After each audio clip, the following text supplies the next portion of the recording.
Какие вы знаете игры, которые настоящему алду геймерского дела щекочут душу и терзают все имеющиеся сосочки? Сталкер? Готика? Рандеву с незнакомкой? А может быть, Сириус Сэм? Нет, это слишком официально. Серьезный Сэм? Это вообще за ухо не цепляется. Крутой Сэм? Уже в локализации, но как-то слишком обыденно. А может быть, серьезный Семен? Игра прямиком из эпохи крутых и тупых шутеров для маскулинных пиздюков в проперженных компьютерных клубах и достойное продолжение идей Doom и Quake. Если при мысли о веселой нарезке на пришленцев у вас не начинается кураж бомбей в штанах, то вы просто не умеете отдыхать по-настоящему. Сегодня на канале Бактерия легенда, кайфарик, чистейшее наслаждение для мускулис тестостерон гайс. И в чем прикол этой игры даже сейчас? На колготку и на завод 92-й выдержит выгод. Разумеется, перед тем, как переходить к мякотке, стоит сказать пару слов о тех, кто стоит за мясными зарубами в исторических памятниках. Кратим. Хорватская конторка, созданная в 92 году в Загребе, где поныне и тусуется, всего лишь 4 чуваками, к которым потом присоединились еще 2, из которых только пара добрых человек знали, что такое Basic и как эти ваши коды превращать в приколы. Однако техническое скудоумие не помешало жестким энтузиастам игропрома взять и замутить в батином гараже компанию по разработке игр и немедленно приступить к делу. Изначально все они творцы для такого динозавра компьютерного техноблогинга, как Amiga, не путать с дреснёй от Mail.ru.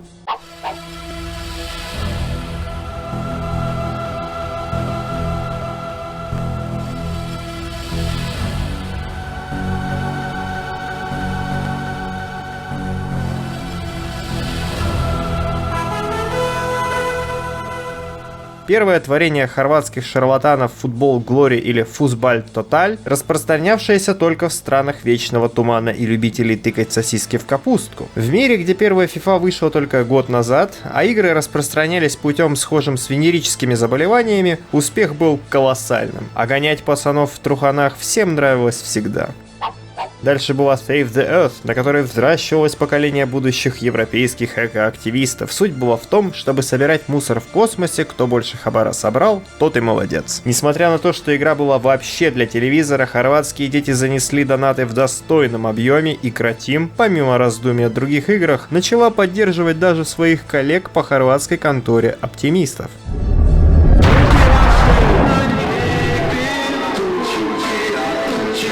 1996 год был для индустрии, прямо скажем, с потрясением. Причина тряски – не родные, но тем не менее братья Джон Кармак и Джон Ромеро, выпустившие в свет Quake 1 тест. После того, как Ален Ладак, ведущий кодер Кратим, поиграл в тест первой Кваки, тряска началась уже в ядре хорватского геймдева. Ага, скажешь ты, сейчас-то и будет про крутого Бандюэля, а вот и нихуя, отвечу я тебе. Пока что Кратим разрабатывает еще один футбольный симулятор – Five-A-Side Soccer, и одно неловкое движение пальцем в попе может превратить перспективную инди-студию в Electronic Arts. Однако в том же 96-м ребята начинают мутить игру Flash, или In the Flash, параллельно пиля собственный движок Escape 3D. А теперь познавательная минутка на канале Бактерия. В 2 словах, игровой движок — ядро игры, на котором все строится, и если нет движка, то никакие ваши RTX 5090 ничего не отрисуют, а вы ни во что не поиграете. Многие разработчики покупают или берут на прокат движки, которые уже кем-то сделаны, так как это самый трудный процесс подготовки к настоящей разработке игры. И как бы так сказать, многие крупные компании, например, как та же EA, готовы до посинения эксплуатировать полудохлый и неудобный никому из разрабов Frostbite, потому что разработка нового — это дорого, долго, и вообще идите нахуй с такими предложениями. А тут у нас контора из к тому времени уже целых 12 человек, половина из которых, правда, при слове «движок» представляет, собственно говоря, движок, но немного иной. нормально, все, работай, двигайся. Серьезно, дела были настолько адовыми, что большинство людей в Кротим на те времена не просто не имели опыта в геймдеве. Они в целом по меркам индустрии были необразованными крестьянами, некоторые из которых при разработке игр умудрялись учиться, служить и, по словам одного из разработчиков, даже делать это одновременно. Но когда ты нищий инди-разработчик, а на дворе заря индустрии компьютерных игр, а у тебя даже вменяемого издателя нет, который бы чем-то поделился, например, деньгами, то ты начнешь делать вообще что угодно, если очень хочется. Кротим хотелось просто пиздец как сильно.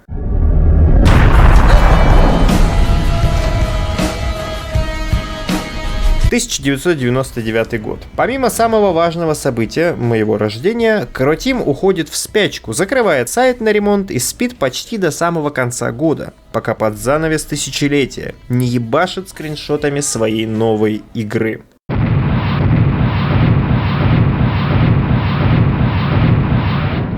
С первых нот теперь уже совершенно точно серьезный семенник разрывает издание того времени. Тогда же товарищи хорваты заканчивают движок новой игры Serious Engine, а годом позже, в День независимости Хорватии, выходит демо Serious Sam Test 1. 4 года разработки движка и первой версии игры вылились в то, что после публикации тестовой версии им написал такой человек, как Ричард Грей, и сказал что-то в духе: «Ну вы, ребята, охуенно делаете. Могете». Небольшая деталь для тех, кто не знал и забыл. Этот товарищ приложил руку к дизайну уровней Duke Nukem 3D. В тот же момент, когда разработка идет полным ходом, их находит издатель Gathering of Developer. И в отличие от многих таких ситуаций, тут все будет в порядке. Ну а после Public Test 2, где был доступен мультиплеер, фанаты Doom и Quake просто пошли молиться. Молиться за то, чтобы игра не обосралась. И ведь шанс такой, как водится, был. Незадолго до выхода игры главный по буквам Ален Ладовак нашел так называемый Dreaded Mouse Lag. И если не вдаваться в подробности, то это задержка движения мыши, когда везде все хорошо, а в игре получается параша. Представьте такое в CS2 и поймете, что играть в такое уже не очень хорошо. И вот 21 марта 2001 года на свет появляется первая часть серии Serious Sam The First Encounter, буквально переводя серьезный Сэм первая встреча, однако русскому уху более ностальгически приятнее крутой Сэм первая кровь. Храни Господь русскую локализацию. Кстати, о России.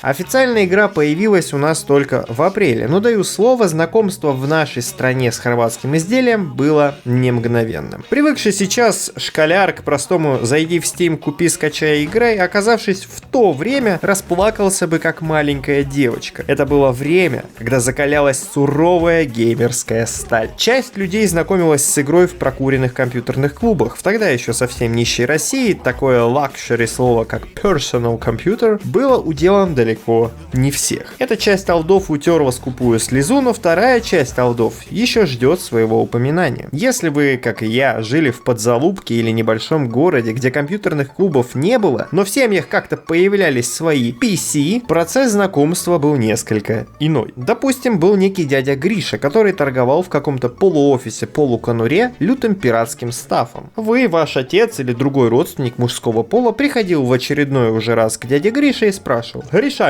что там по новым игрулькам, ёпта, есть что прикольное погонять?» «Да ё-моё, Вася, вот тут нарезали на диске крутого Сэма, закачаешься». «Чё за крутой Сэм? Чё, нормально, да?» «Отрыв башки, я тебе говорю». После чего Гриша за условные 100 рублей отдавал диск без опознавательных знаков, кроме надписи черным маркером, упакованный в эту блядскую полиэтиленовую упаковку Васе. Тот шел к себе домой, устанавливал на свой Old Packer Systems игру, и случался натуральный отрыв башки. Как правило, потом этот диск гулял из рук в руки по знакомым, и так о игре узнавал весь населенный пункт. Тут уже слезу утираю я и вторая половина олдов, и самое время переходить к самой игре.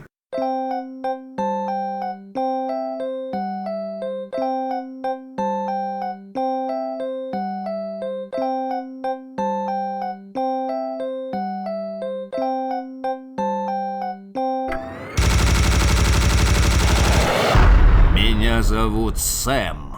если кто не понял. Если ты сейчас напишешь, а где Джигурда? Где? Ты самопризнаешься, что ты не настоящий олд, и пошел на. Под эти звуки можно делать все. От медитации на лоне природы до жесткого секса в жопу. В игре присутствует 5 уровней сложности, и мое почтение людям, которые их настраивали, потому что тут все идеально, на мой взгляд. Турист, если вы играете в игру первый раз, вообще в любую игру, то есть. Новичок, если вы играете как-то нежно. Нормал, идеально для адекватного первого проникновения. Сложно, если вы трусите перед настоящими испытаниями. И крутой. Выбор настоящих тестостероновых машин. Есть еще сложность Mental, но там примерно то же самое, только иногда еще враги невидимые становятся. Это просто для отбитых, кто прошел на крутом, и этого ему показалось недостаточно. По правде говоря, я неоднократно проходил все части семейников на крутом. В общей сложности я прошел все части раз 50, а общий пробег только на лицензиях в Steam перевалил за 250 часов. Короче, я профессионал. И в этот раз ожидал, что за чаем, вечером я быстренько пробегу старого инвалида без особенных проблем. И как же я, блядь, ошибался, ребят. Если вы хотите просто расслабона, то берите нормал, я вам отвечаю. Несмотря на то, что в далеком 2001 и долгое время после на сюжет Крутого Сэма всем было просто пихуй, потому что это детище родилось в том числе под влиянием Кармака, который всегда клал хуй на роль сюжета в шутерах, он тут даже есть, и вы удивитесь, по Сэма Славу тоже есть лороведы. Первое основное, что было сделано разрабами с сюжетом, это то, что файл с описанием сюжета наконец-то догадались разместить не в папке, а в игре. Без шуток, это инновация. В конце 21 века ученые, пересмотрев РЕН-ТВ, без устали тыкают Египет и так и находят подтверждение самым шокирующим гипотезам. Под слоями древних египтян, рептилоидов и древних укров находятся технологические артефакты других, более развитых и древних жителей, инопланетян, Сириуса. Эти находки позволяют людям начать еще более активно бороздить космос, воплощая в реальность самые смелые фантазии фанатов EVE Online. Пчелиная война 2 откладывается, а изучение дальних галактик отложить нельзя. Однако, если бы можно было просто выделить космос и нажать «Открыть». В итоге люди добрались до того, что наткнулись на другую цивилизацию, пришедшую из другого измерения, которыми руководит некий Mental. Слово за слово и началась резня, которой люди раз за разом получали по голове, теснясь обратно домой. В процессе межгалактической войны появляется самый стойкий и сильный боец Сэмюэль Стоун, в оперативных сводках проходивший под именем Серьезный Сэм. Не один раз битый, но ни разу не упавший, он становится легендой сопротивления. И вот когда уже от захваченных ранее территорий остается только деревня Хреново, люди идут на отчаянные меры. Еще тогда, во времена раскопок, люди нашли артефакт «Ключ к вечности», который может отправить одного человека в прошлое. Было решено отправить Семена настолько назад, насколько можно, чтобы он надавал по мордасам агрессорам до того, как они истребят человечество.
Что ж, я в Египте, это храм Хатшепсут, и ставь лайк, если в нулевых всегда читал Хатшепсут. Посмотрим, сколько нас. Стерва, я до сих пор так делаю.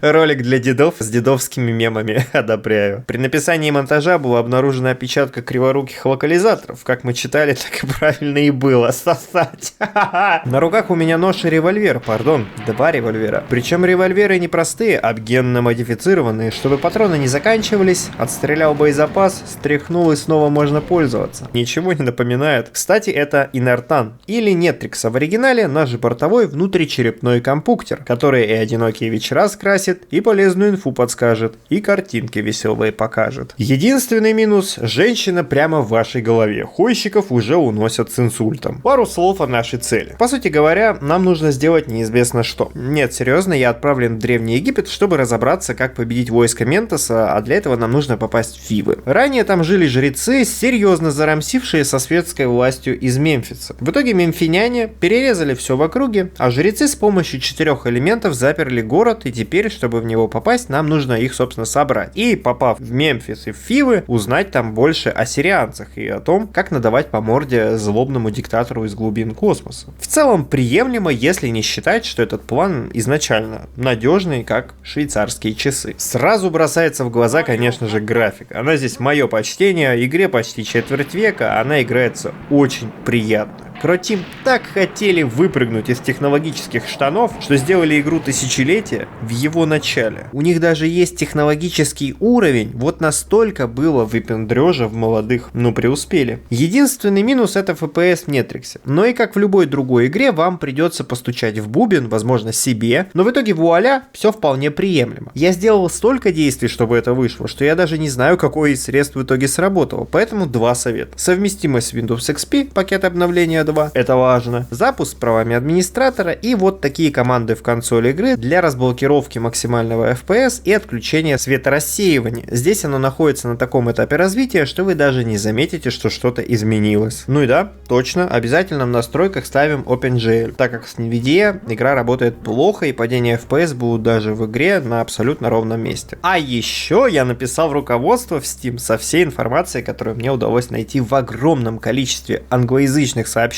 чтобы вы могли это все еще текстом прочитать и решить эту проблему. Любовь. Вырезаю безголовую живность самого простейшего противника в игре, лутаю Rocket Launcher, мое почтение, ракеты, и я сразу хочу сказать о секретах. Как и в любом уважающем себя гейм того времени, секретов тут доебено 500 000. Одни полезные, как оружие или здоровье, вторые совершенно отбитые, которые даже брать не хочется. Вы взяли целую одну броню, вам пизда. Третий де-факто пасхалки, как разработчики прямо здесь же, в скрытых комнатах. Ну и четвертый, представляющий собой тупо бонусные уровни с различными приколами. О всех интересных я расскажу. Сразу спринтую в пустыню, разбиваю рожи взрослым механоидам, приятно познакомиться. У меня в городе, кстати, такие патрулируют улицы, не программист, я фотошоп. Забираю здоровье и ракеты и бегу обратно. Тут, кстати, таких секретов тоже достаточно, до которых вам еще сначала нужно пиликать и пиликать, как до Китая раком. Кстати, есть вид от третьего лица, и сделайте удивленное лицо, но в игре от первого лица оно порой необходимо. Особенно, если вы умственно отсталый, как я, и играете на предельных уровнях сложности. Забираю секретную двустволку, и долбит она, мать моя, женщина. Конечно, в моем топе это, я думаю, даже лучше, чем двустволка в Doom. Да и вообще, ваш этот Doom пошел на... Еще один иностранный доходяга, скелет Склира, один из самых популярных из занозов задничных противников. Блин, девочки, я такая толстая. Ножичком отчирикиваем самца Гнаара, тоже рядовой Нормис, чуть позже режем и его супругу. Эта замечательная пара может становиться невидимыми и летающими, поэтому мы с ними еще хапнем. Но потом. Прохожу глубже в храм, собираю броню и дробовик, более динамичный вариант двустволки, устраиваю небольшую нарезку инопришленцев и прохожу дальше на следующую локацию. А, блять! Сука. У России 2 союзника. F6 и F9. Итак, мы начали в Дейр-эль-Бахри, это где-то примерно здесь. Следующая моя остановка в песчаном каньоне неподалеку от гробницы Тутмоса, еще одного демократически выбранного фараона. Там как раз и должен располагаться один из элементов, который поможет нам открыть Фивы. После выхода из скал, а для тех, кто не в курсе, храм Хатшепсут построен в скале, мы попадаем в тот самый каньон и знакомимся с одним из маскотов серии, безголовым камикадзе. Я лично неоднократно видел статьи по личностному личностному росту, где эксперты писали, что чтобы добиться успеха, нужно быть целеустремленным и смелым, прям как он. Это чистая правда. Небольшая нарезка врагов и снова новый противник – Бычара. Специально мутированный и скрещенный вид сирианских осеменителей, также важный персонаж данной игры, лайфхаки с которым живут в игре десятилетиями, но о них попозже. Еще небольшая зачистка подразделения Ментова, после чего я беру вот эту единицу брони и появляются скелеты. Запомните, а лучше запишите, чтобы не забыть, но одна броня и одна хп — это самые опасные вещи в Sirius Sam, особенно на высоких уровнях сложности. Поэтому я всегда их подбираю, потому что я люблю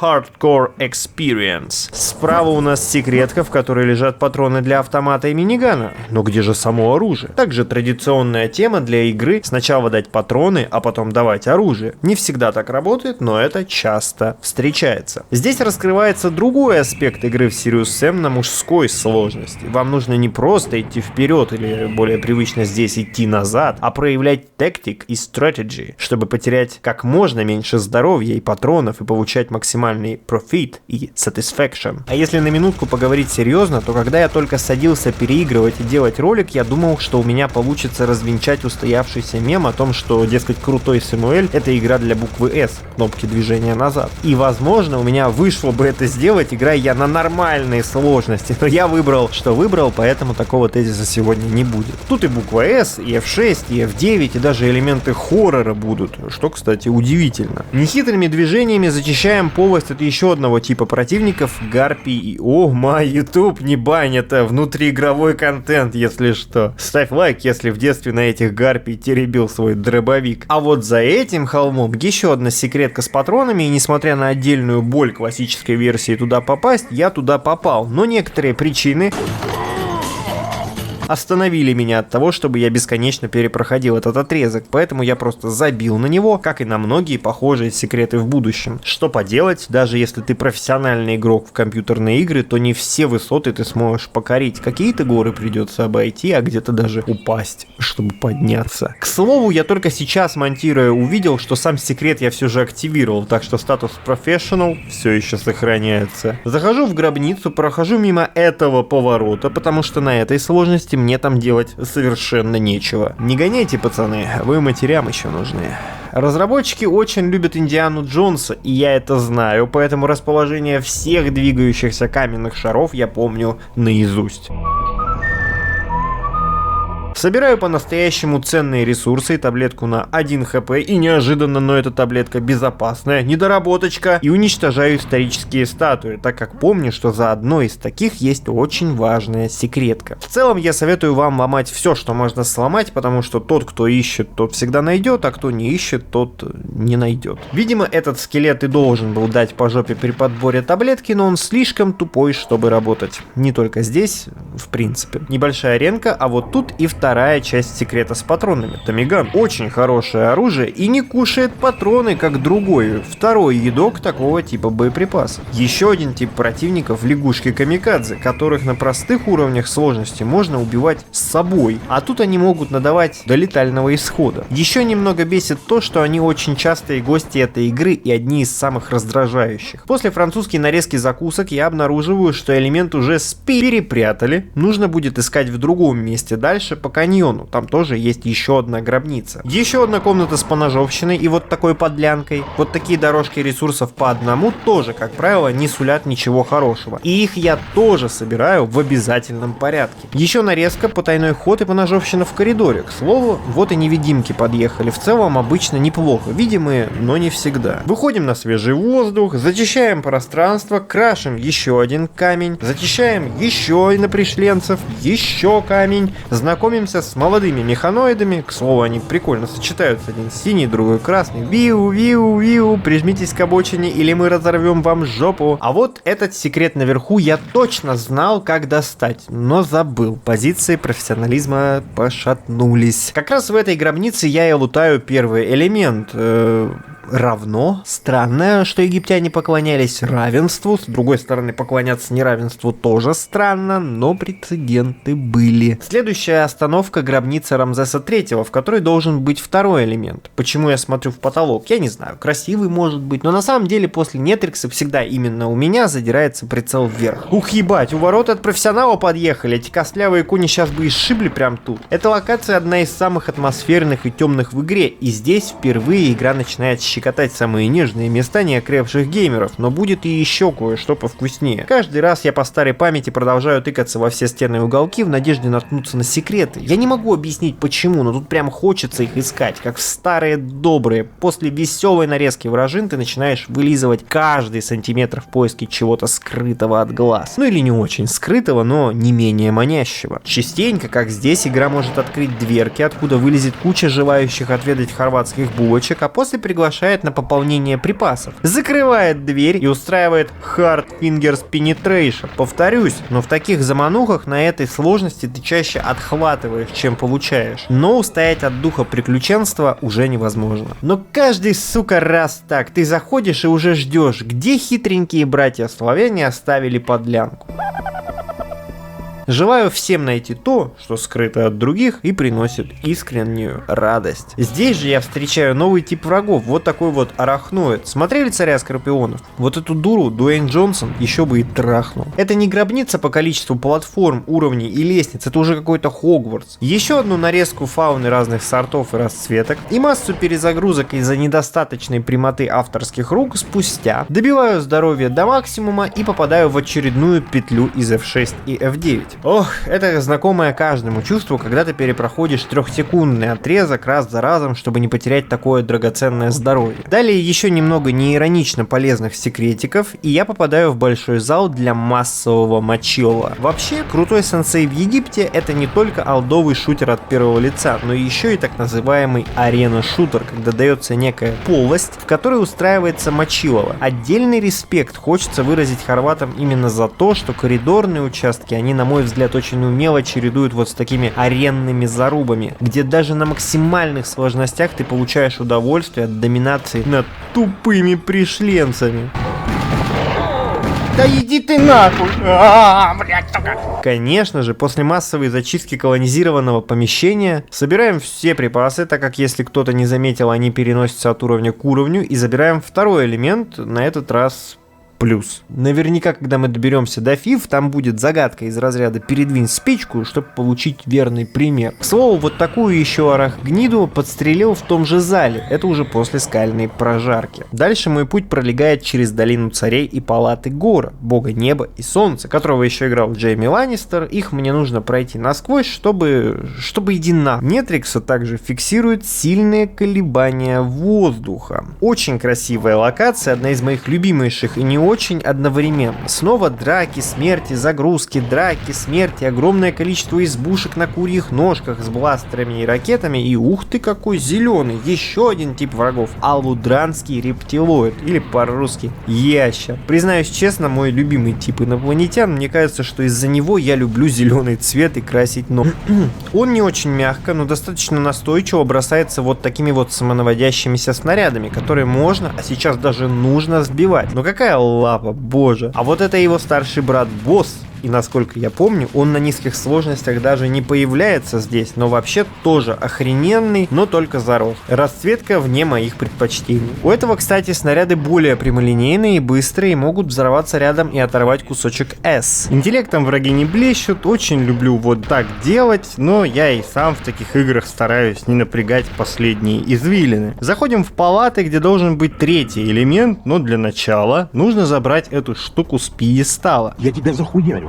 Понял? Снова убийство, тыки на кнопки, убийство, захват Ангха, именно так называется этот крестик неправославного образца, и нет, не идем дальше, а ныряем в воду, чтобы получить пиздюлей еще от одних менталистов, электрорыб. Бьют током они весьма и весьма, а также отталкивают крайне неприятные противники. Вставай, сука! Еще небольшая заруба на аренке, сокращение популяции вторженцев, веселые танцы на скользком полу, но не для меня. Проход через стену тьмы, тьмы и последующее отражение еще одной волны костлявых, а потом самое тупое пленение в истории видеоигр. Давайте сюда, ошибки природы. Тут же прутья такие, что КамАЗ развернется. Вон даже чуваки могут зайти и выйти, но Семен Семенович у нас рама. Я бы даже сказал машина, поэтому не пролезает. Но спустя еще одно дробление костяных и не очень супостатов прохожу дальше. Решаю крайне простую, да даже не головоломку-то по сути. Дальше небольшая аренка с нашими любимыми лягушками и скелетами.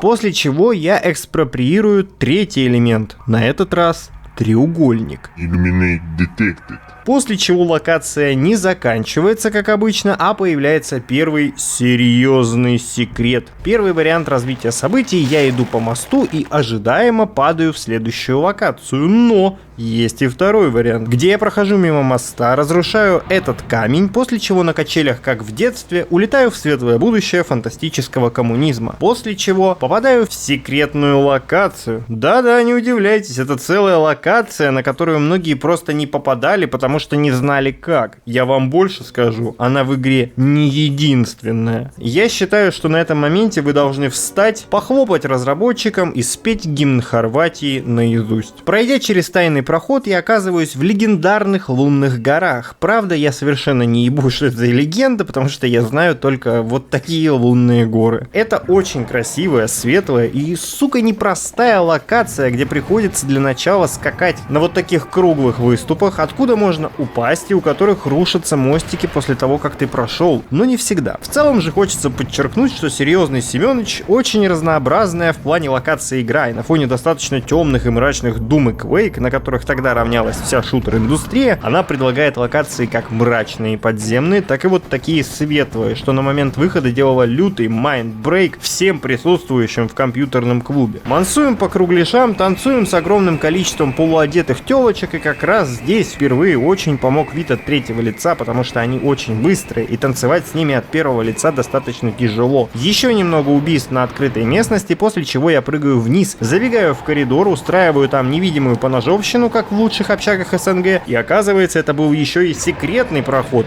Правда, я так и не понял, для кого он был секретным. Еще один лютый коридор с лягушками, и мы попадаем на открытое пространство с круговым водопадом. Не иронично, я прям хотел попасть в такое место ИРЛ, чтобы почилить.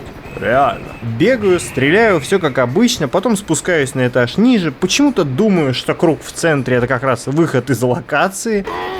Еще немного свинцового дождя, и после этого падаю ниже в воду, где происходит еще немного пострелушек в достаточно интимной обстановке. Далее вот такой тоже живописный мостик, где устраивается очередной геноцид всего и вся, в том числе еще одного ящера на стероидах, и локация заканчивается. Кстати, тут вы можете обратить внимание, что внешний вид Сэмюэля претерпел изменения, и нет, это не так в игре задумано, это был я. В перерыве между записью футажей я решил проверить, а не обманывает ли меня память, и Сэм должен быть в майке в первой части и только во второй в футболке. Так и оказалось, но разработчики по какой-то причине, что-то там про Дюка Нюкема, решили в более поздних версиях заменить модельку главного героя на модель из The Second Encounter. Это не канон, без очков не стиль, и вообще у нас тут ностальгические приходы, а вы тут это самое. Короче, ссылка на мод в описании ролика тоже будет. После сплава по горной речке вода меня выплевывает в оазис, где мне нужно раздобыть последний, четвертый элемент — воды. Очень странный порядок символов, не находите? Равно, плюс, иллюминаты и вода.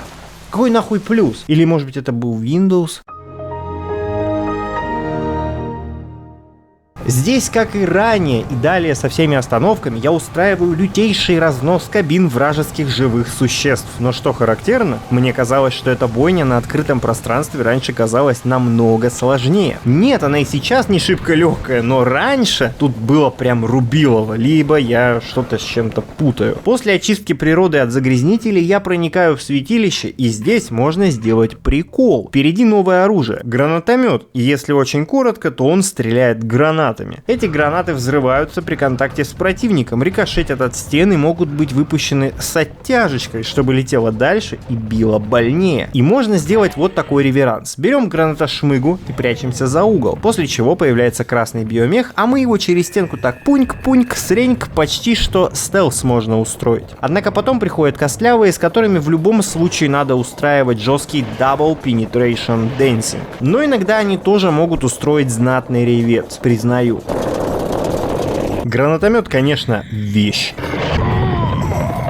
Сейчас я все еще его недооцениваю, как и вообще все игроки, но только на такой сложности он еще худо-бедно может раскрыться. Порой на этой сложности я даже своим умением удивляюсь, чего уж там. Одна броня, что же меня ждет после этого? Опа, миниган. Итак, одна из механик этой игры, которую я не могу нормально использовать до сих пор, ни в одной игре, включая эту, Rocket Jump, или подпрыгивание на выстреленной в ноги ракете. Очень глупый, но очень веселый способ передвижения, известный много где. На сложности Normal он открывается, на этой почти всегда является причиной вашей смерти, но тут он мне не пригодился, потому что есть трамплин. Вот это уже серьезный агрегат. Маскот этой игры ебанина, жрущая патроны как не в себя. Пока что уберу до лучших времен. Господи, армия Ментала состоит на 90% из скелетонов. Кстати, куда пропали их фирменные йогурты? Кто-нибудь в курсе? Очередная арена, но теперь первый собирательный босс. Эта игра брала все технологии, которые могла придумать, и просто напихивала их в свою игру. Это просто невероятно, правда. Но это, конечно же, чертовы лягушки. И вот в таком количестве они уже представляют реальную угрозу здоровью. Я долго пытался драться по-честному, однако лучший метод оказался просто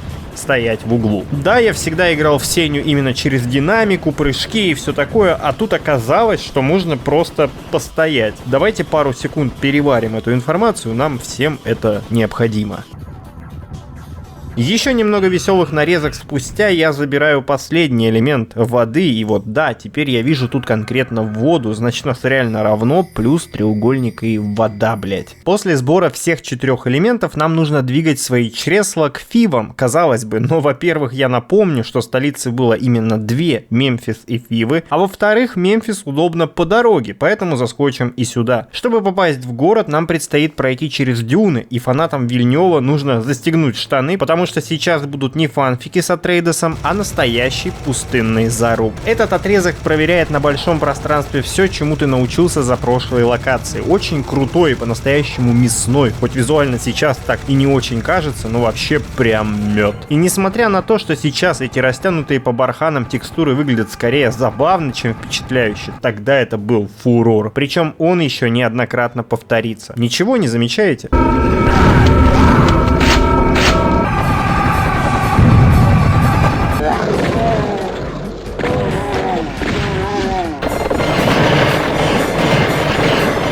Все верно. В свое время эта игра разорвала и своими пространствами. Да, конечно, мы все понимаем, что технически мы все еще находимся в коробке, но эта коробка сделана настолько правдоподобно бескрайней, что хочешь обманываться. После узких коридоров Doom и Quake это буквально глоток свежего воздуха. Пространство огромное, врагов много, все это под кайфовый саундтрек. Что еще нужно для качественного тестостеронового отдыха? Девочки сейчас не поймут, но деды, как я, могут только кайфовать по Алдовии. Здесь же множество секретов находится за 3-9 земель, и все они потом дают просраться, как обычно. И несмотря на то, что мне было больно, я собрал их все, да, я ебанутый. После мочилова на улице нас запускают в переднюю, где снова происходит вакханалия. И так как я помню, что если воевать здесь на открытом пространстве, то будет жесткая попоболь, я предпринимаю первый шаг для использования условий игры. Дело в том, что то, что вы сейчас видите, не является в полной мере сломом игры или чем-то предосудительным. Любой старикан вам с гордостью расскажет, как в таких тяжелых местах круто находить уступчики и прочие хитрости, которые тебе помогают, тем более, что порой игра знает об этом и даже помогает. Все время просидеть как крыса в норе не выйдет, конечно, но очень сложный кусок можно будет пропустить, что несомненный плюс. Здесь же, на этой аренке, я подбираю лазерган, также недооцененное оружие этой игры, но о нем чуть попозже на практике, а пока заходим в щедро распахнутые двери и скрываемся в темноте. Итак, теперь я в пригороде Мемфиса. Именно здесь среднестатистический Али брал ипотеку на эту шикарную египетскую новостройку. Однако дела пролетариев нас не интересуют, нам нужно двигаться вглубь города. Мне нравится, что на крутой сложности враги с самого начала уровня готовы взломать твое лицо, чего нет на условном нормале, ты сразу находишься в гуще боя, хотя сами бои кажутся более тактичными. Ты не ломишься вперед, сломя голову, но и не забиваешься от страха. Игра бросает вызов и знает, что ты его физически можешь выдержать, хоть и часто не с первой попытки. Иногда я даже откатывался на несколько сохранений назад, чтобы пройти отрезок более удачно, потому что моя эволюционно обоснованная косорукость порой ставила мне палки в колеса более эффективно,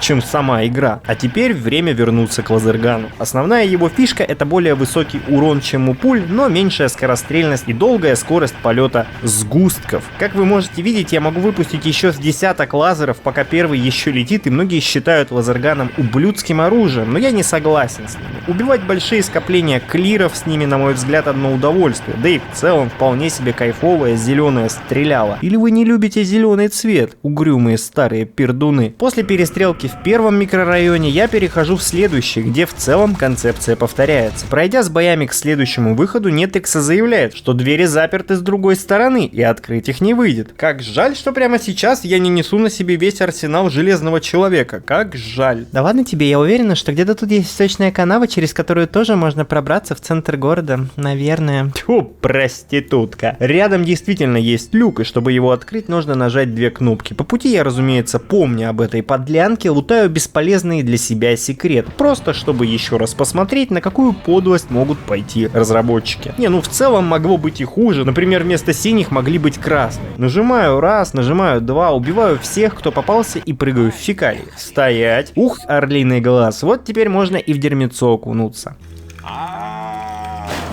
Зачем кричать, когда летишь в канализацию? Чтобы больше в рот попало? О да, милый дом черепашек-ниндзя. Тут все как в старые добрые времена. Это, пожалуй, самая стрёмная локация в игре, причем по нескольким причинам. Во-первых, конечно же, здесь лягушки, наши любимые прыгающие твари. Во-вторых, здесь в целом мрачноватая атмосфера и саундтрек. В-третьих, здесь даже есть где сжаться очку талассофоба, если что, это те, которые боятся не видеть дна под ногами. Мрачный, мерзкий, склизкий, говнистый уровень. И да, Влад, я знаю, что ты смотришь, этот уровень дает просраться даже сейчас. В целом ничего необычного тут нет. Нажимаем на кнопки, чтобы открывать двери, делаем какие-то неадекватно длинные прыжки за секретами, отстреливаем всю местную фауну и ныряем. Причем тут именно что за секретом и достаточно любопытным. Проплывая определенный барьер, вода роняет нас вниз, а сама остается наверху. Мне очень нравится этот движок как раз за его такую физическую гибкость, где можно делать очень многие несуразные вещи. Разработчики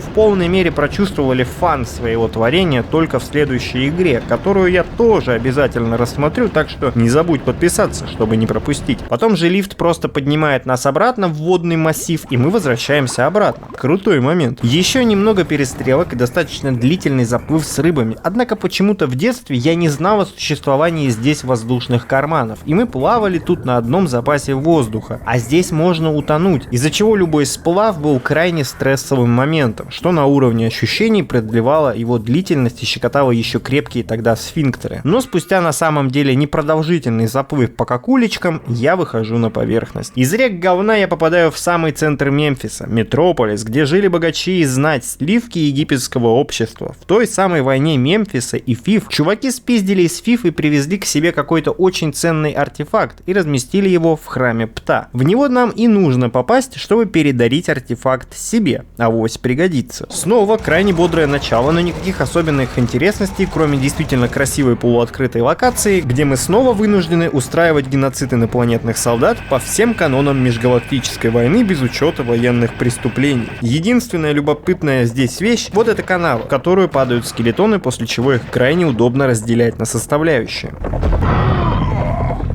Далее снова какой-то жилой массив с уже более элитным жильем и более агрессивными сражениями. Здесь я впервые начал чувствовать ощутимую боль ниже поясницы и даже задумывался о том, насколько адекватный я был при выборе сложности, представляя, что впереди меня ждут только более кошмарные зарубы. Однако я не дешевая хрущевка рядом с метро, чтобы так быстро сдаваться, поэтому, стиснув зубы, я добираюсь до конца этого марафона желаний умереть и обнаруживаю, что мне еще нужно найти 4 золотых ключа в форме скоробеев. Да, блин. Раз, два, три, 4 и прохожу дальше, где меня уже ждет чисто коридорный отрезок. Я хорошо помню, что на низких сложностях здесь очень весело, и все так и кричит о том, как классно устраивать массовые вырезки однотипных врагов, в чем хорваты в целом шарят, однако тут приходится серьезным образом попотеть. И здесь, чуть вглубь у коридора есть яма, у которой есть задвижка, и далее будет достаточно массированная атака на мою жопу, ввиду чего я решаю вновь воспользоваться одной из фич игры, собственно, Rocket Jump'ом. Смотреть на этот салют из костей — сущее наслаждение, однако вечно так продолжаться почему-то не может, и все равно задвижка говорит: чё ты охуел так наглеть, и пропускает врагов ко мне. Что ж, драться так драться, правда под конец я начинаю серьезно переживать, что мне не хватит даже патронов на эту битву, хотя я приходил сюда заряженный. Однако коридор позади, и я оказываюсь на большой площадке прямо перед храмом Пта, где разворачивается одна из самых классных, на мой взгляд, аренных стычек в игре.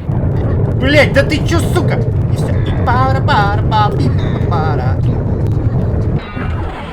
Ебануться.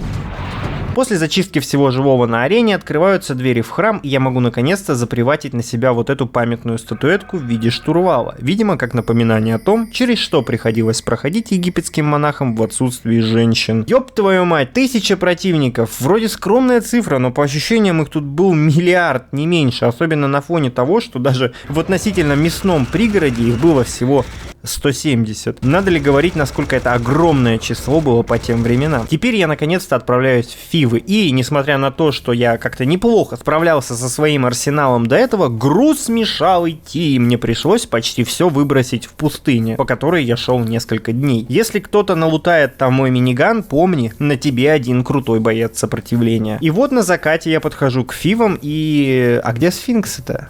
Аллея сфинксов же вроде. Ладно, как я вижу, оружия действительно почти нет, но зато еще одна ультра открытая локация, где карта уходит буквально в горизонт. Кайф. Убивать здоровенные шагоходы дробью, конечно, ультра увлекательное занятие. Хуя ты, эквилибрист. Попутно, собирая секреты за 3-9 земель, расщепляю вторженцев всех сортов и расцветок. Стоп, я подобрал ракеты, и теперь у меня есть ракетница? Получается, дело не в выброшенном оружии, а в выброшенных патронах? Я не оружейная, я склад нахуй. Ну и конечно же миллиарды скелетонов, как всегда. Такими темпами двигаюсь все ближе к Фивам и нахожу новый вид истребления живых существ. Переносную пушку. Эта малышка умеет с одного оттянутого заряда вдарить красного биомеха с одного выстрела и насквозь прошибает быков. В переиздании игры они еще весело причмокивая расщепляются на атомы, но и здесь она очень весело делает грязь. Наконец, еще одна арена, очень похожая на арену у храма Пта. Опять массовые расстрелы на площади Нетяньаньмэнь, там, как известно, все спокойно. После веселой нарезки прохожу дальше, лутаю патроны и еще одну пушку. Жаль, с 2 рук нельзя, была бы вообще адская дрочильня. И прохожу на еще одну арену. Здесь наша цель предельно простая. Расставляем 4 элемента, налутанные ранее по углам, и открываем Фивы. Разумеется, просто так поставить элементы никто не даст. А ты что хотел? 1,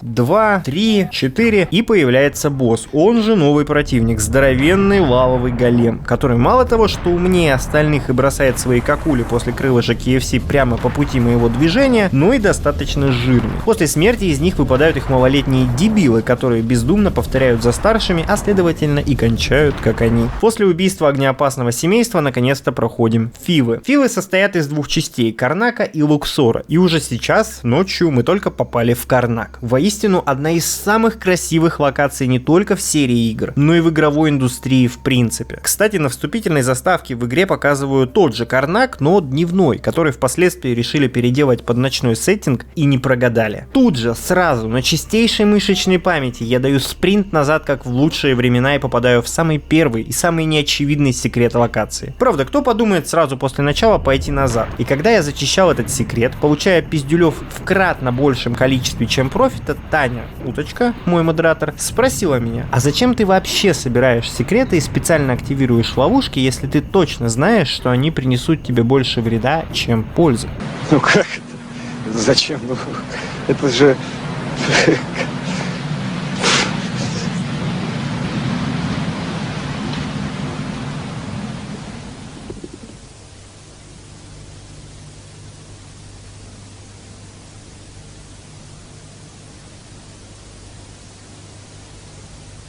А свои варианты ответа на этот вопрос вы можете присылать по адресу 148-228, Москва, улица Академика Королева, 12, канал Бактерия, или оставляя комментарии под роликом. Самый лучший ответ получит в подарок эксклюзивные драные кирзовые сапоги времен Вьетнамской войны, или, может, я правда что-то разыграю в одном из следующих роликов. Дальше снова лягушки, зачистки тонны и более различных врагов, пока я не добираюсь до препятствия. Ямы с шипами. Давай прыгни, всего делов не сложилось. О, эти сфинксы двигаются, возможно, рядом есть какие-нибудь кнопки-выключатели, что даже ты сможешь решить такую головоломку. Попробуй осмотреться. В следующем дворе я могу лишь только еще раз подчеркнуть, что локация это, на мой взгляд, самая красивая, а также лишний раз вспомнить, какие разработчики молодцы, что на каждый пряник засовывают тебе весь кнут в жопу. Тык кнопку раз, тык кнопку 2, прохожу в центральное здание, где игра снова напоминает, что просто не будет, особенно если ты дебил и потерял все здоровье. После успешной зачистки дергаю рычаг, и милый котик наблевывает в яму с шипами. Дорога открыта. Снова локальный геноцид.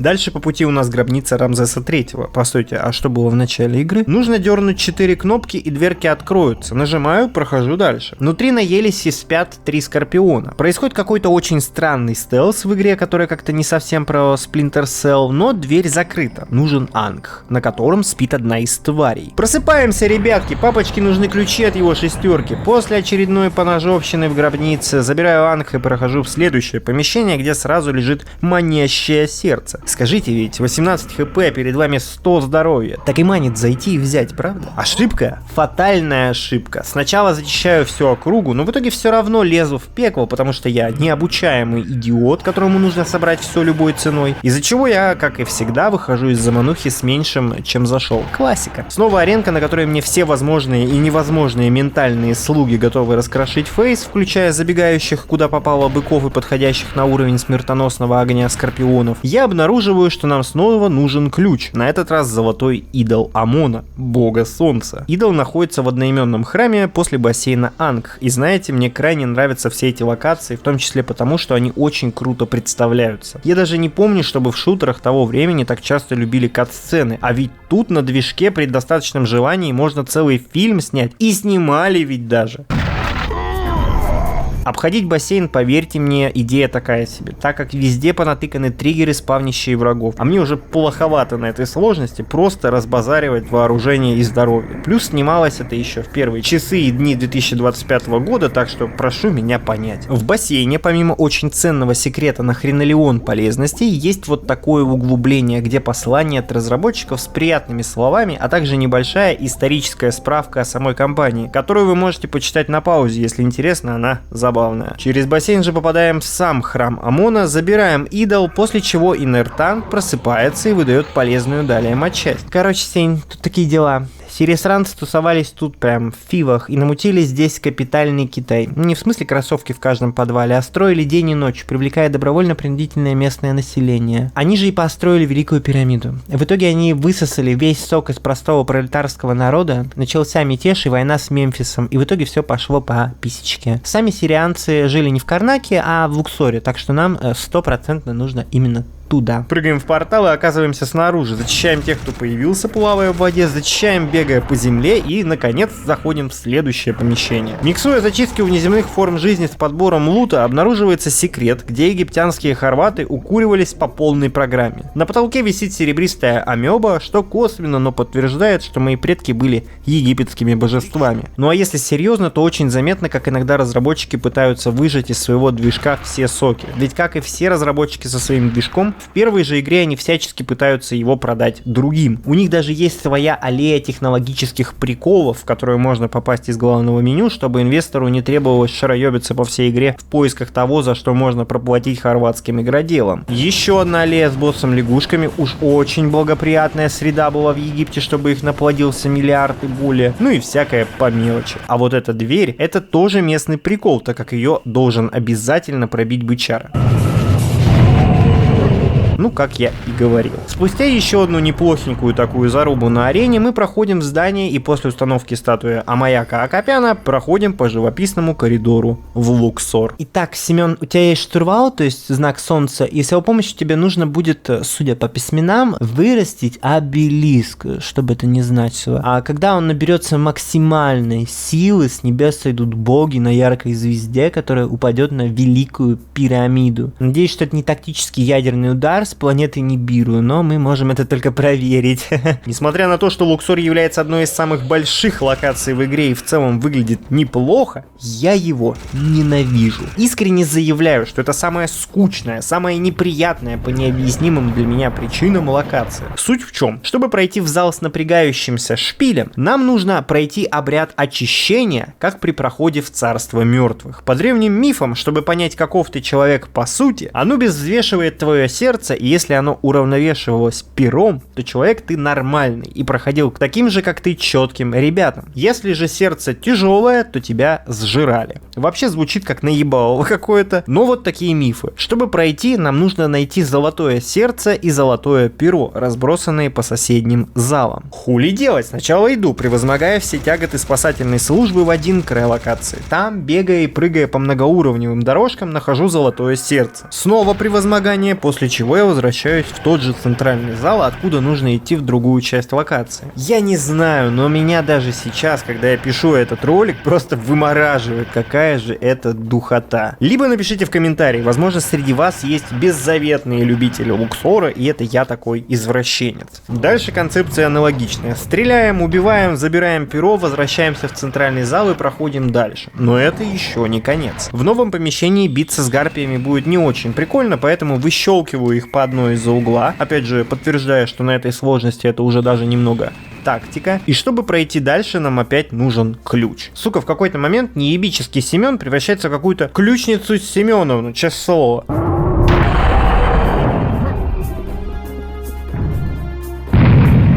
Ключ в карман, однако не спешу проходить дальше. Мне явно не нравится эта плита. Текстуры в этой игре могут сказать о многом, особенно если ты знаешь, как они размещаются, так что просто на ровном месте вешать такую картину смысла обычно нет. Но пока что открыть эту, разумеется, дверку не удастся. Зато в следующей комнате я почему-то решил сразу спрыгнуть в яму с шипами, и уже только подумав, что я не прав, меня телепортировало куда нужно. Вот сука, опыт не пропьешь все-таки. После зачистки секрета возвращаюсь к яме и на профессиональных движениях вокруг пробиваю себе путь дальше, уже непосредственно к цели. В зале сразу открываются створки и выезжает нехилых таких размеров египетский стержень, мягко намекая, где египтяне всех вертели. Однако стержень не просто длинный, но и функциональный. Это антенна, которая вызывает инопланетную поддержку с воздуха. И вообще у меня тут сразу два вопроса. Первый — это большая просьба колдам. Скажите, должна ли эта самая антенна светиться, потому что я не помню, а неизвестным источникам я не доверяю, а вы-то все родные люди мне тут не наебете. А второй — это сама гениальность поступка вызвать кого-то из космоса, при том, что до этого из космоса к нам прибыли только выдающие пиздюли инопришленцы. После очередной потасовки подбираю папирус, в котором говорится о некотором легендарном месте, священном дворе, утерянном в исторических аналах.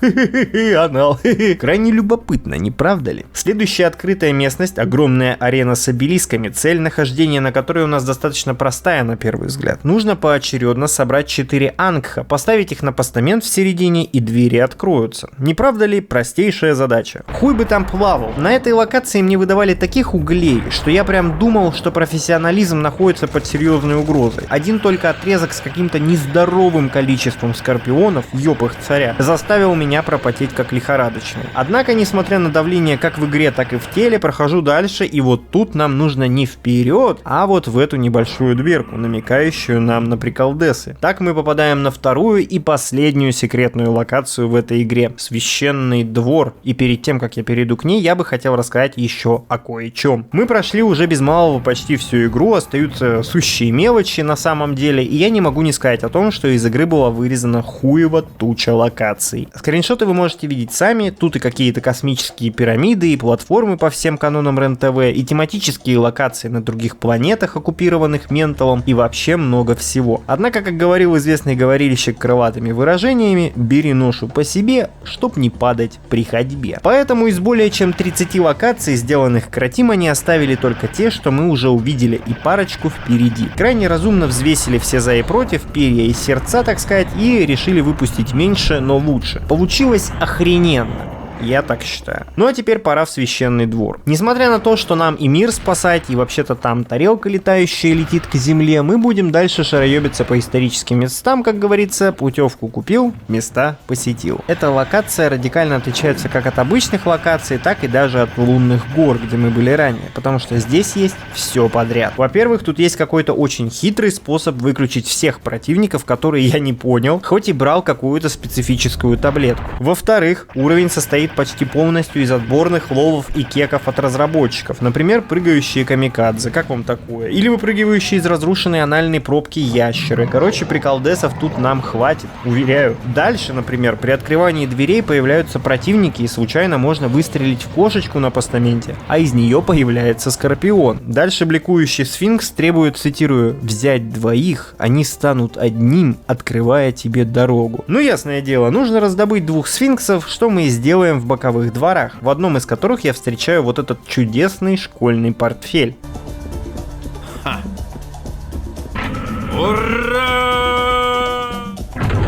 Он выводит нас к здоровенной пирамиде, около которой происходит достаточно странный бой со скорпионами, которые настойчиво хотят меня проигнорировать. Это даже немного обидно, насколько им похуй. А потом я встречаю разработчиков на тачанке, которые просят не нажимать ничего, чтобы не спалить их тайник. Ну да, конечно. В итоге пирамида превращается вот в это. Согласитесь, выглядит эффектно.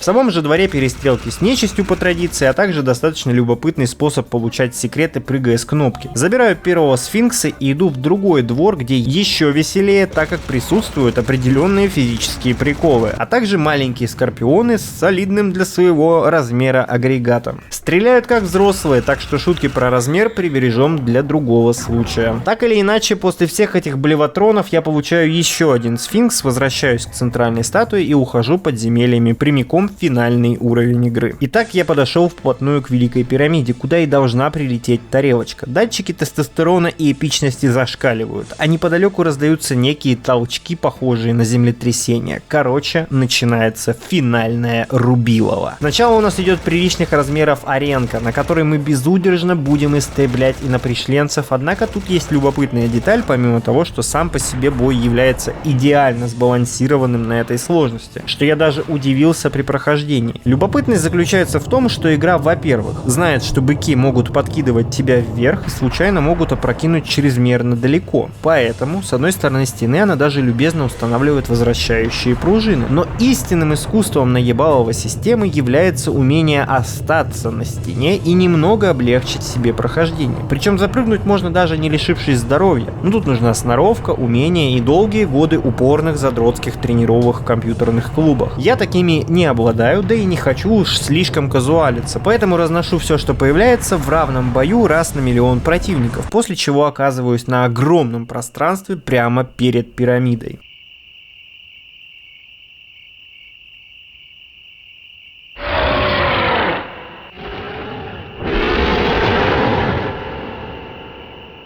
Этот злой карапуз Укзан III, один из адмиралов Ментала, чародей, секси-бой, генерал Гривус и просто зачетный босс качалки всея галактики. Воистину крайне красивый и мощный босс для финала такой драйвовой игры. На мой взгляд, самый крутой во всей серии игр. И теперь он медленно, ввиду размеров, но верно, будет приближаться к нам. Следовательно, и без того вазелиновые бои становятся еще более напряженными. Поэтому рассказов о том, как я пробежал в ебеня за секретами, о которых я знаю, не будет. Простите, но не на этой сложности, да и в целом мне всего хватает, спасибо. Под охренительный саундтрек, кстати, написанный вот этим товарищем, подарившим саундтрек абсолютно ко всем играм про крутого Семена, мы вырезаем просто неприличное количество врагов, но при этом, я повторюсь, к этому моменту либо ты уже становишься прокачан, либо сама локация идеально сбалансирована, чтобы на любой сложности ты получил кайф и эпик, а не дрочилово и перезагрузки. Подобравшись к пирамиде я обнаруживаю, что дверка заперта, а значит придется дождаться тарелочки, а пока отбиваемся и укрываемся от атак подсосов гиганта-чародея и самого гиганта-чародея. К слову о чародействе. Эта мразота восстанавливает здоровье, поэтому большого смысла стрелять по нему пока что нет. Однако спидранеры этой игры, конечно, мне скажут, и я буду только рад их услышать, если кто-то из спидранеров этой игры еще остался в живых, но я пока всецело концентрируюсь на спасении своей S. После прилета тарелки дверь в Великую пирамидку открывается, и я захожу внутрь. Внутри на специально подготовленную платформу ставим золотой штурвал, после чего иллюзия, наложенная древними магами, спадает, и мы видим, что на самом деле тут нихуевый такой хай-тек по-египетски, что даже немного забавляет. Игра крайне резко переходит от «ну, у нас тут история, все дела» к откровенному Игорю Прокопенко в самые лучшие годы. Одобряю. Пирамида открывается, а мы на лифте поднимаемся к посадочной площадке. Однако Яш-Адмирал не договорила, и поэтому тоже взбирается на гору своим ходом, после чего начинается финальная битва. Суть ее вполне проста. Мы сбиваем здоровье боссу, попутно прыгая на трамплинах от кольца к кольцу. Дело в том, что умные сириане, понимая, что тарелка стоит денег и опасаясь, что дорогую технику могут спиздить,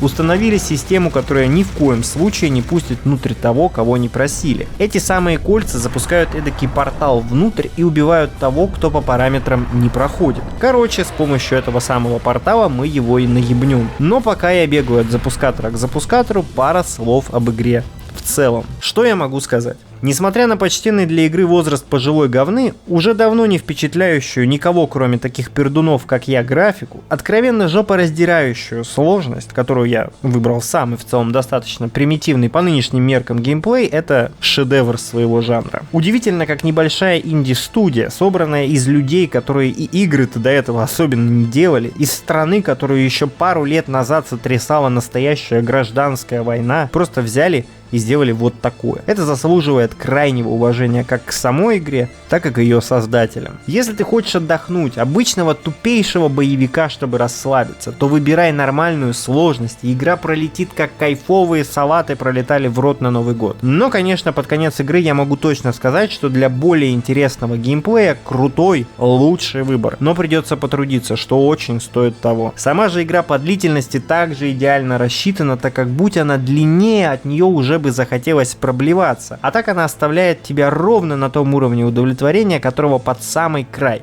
Как знаете, когда воды в стакане столько, что уже пленка воды сверху держит ее от переливания. Истинные кайфарики. Ну и конечно же, если вы режете глаза полигоны, хоть тут и не так все с этим плохо, поиграйте в HD переиздание, которое выглядит посочнее и все, что есть в оригинале, сохранило. Охрененная игра, правда. Я думал, будет хуже спустя столько лет. Думал, что сгорю к херам, пока прохожу. Но нет, все тот же кайф, как и тогда. И надеюсь, что в комментах вы поделитесь как своим мнением по видосу, так и алды забегут, проронят пару скупых слез и расскажут о своем отношении к классике шутерного дела. Но харе ляс точить, пора закругляться. Вполне логично, после парочки запусков портала и обильным приправлением ядрами, здоровенная детина падает, несмотря на все свои великие заслуги перед инопланетным отечеством. Какой бы ни был сильный бык, на банке пишется тушенка. После чего я сам, весело улюлюкая, прыгаю в тарелку и отправляюсь в глубины космоса искать ментала и спасать человечество до того, как в будущем ему придется нелегко.